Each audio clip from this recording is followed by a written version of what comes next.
Qu'est-ce que ça représente pour vous, Red Dingue? Ça représente un rêve d'enfant. Voilà.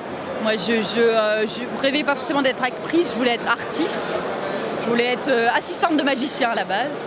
Mais plus les années sont passées, plus j'avais envie d'être peut-être dans la comédie et d'avoir un rôle aussi fort. Pour une femme, c'est assez rare au cinéma, en France. Et vraiment, voilà, pour moi, c'est l'aboutissement d'un rêve. Petite question pour les fans de Baron Noir. Est-ce qu'on peut espérer que tu seras dans la saison 3 aussi?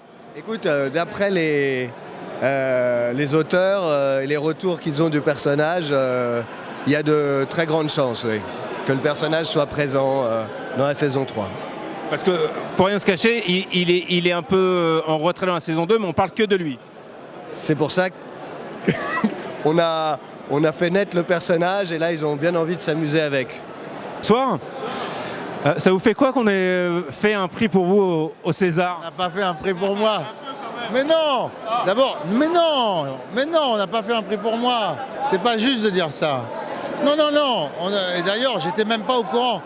On m'en a parlé à la fin de l'année là. Je savais même pas qu'il faisait un César du public. Et d'ailleurs, le César du public, ça veut pas dire le César de la comédie.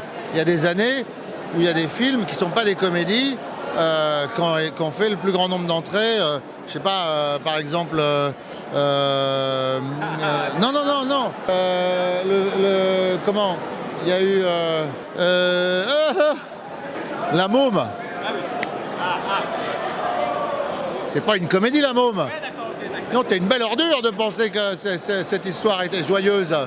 Oui, votre expérience sur Au revoir là-haut, c'était un rôle assez particulier, je trouve.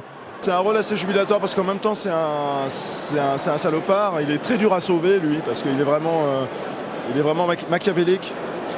Mais ce qui était amusant, c'est que c'était aussi un personnage un peu bouffon et qui apportait beaucoup de comédie dans le film. Donc ce qui est intéressant, c'est de réussir avec Albert à trouver cet équilibre entre la comédie et la menace réelle. Il fallait qu'il soit vraiment menaçant parce que c'est vraiment le danger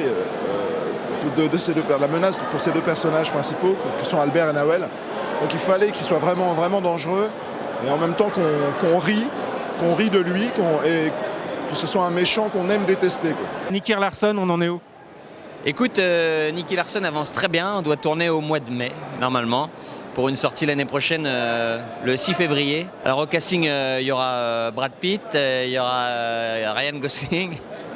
Non, il y aura mes copains, comme d'habitude, parce que j'aime travailler en copain. Et après, il n'y a rien d'arrêté. Et c'est pas un peu gonflé d'adapter Nicky Larson en tant que Français? Les réseaux sociaux n'ont pas été tendres quand... Ah bah ça, c'est clair que... Non, sur les réseaux sociaux, il y a beaucoup de sceptiques.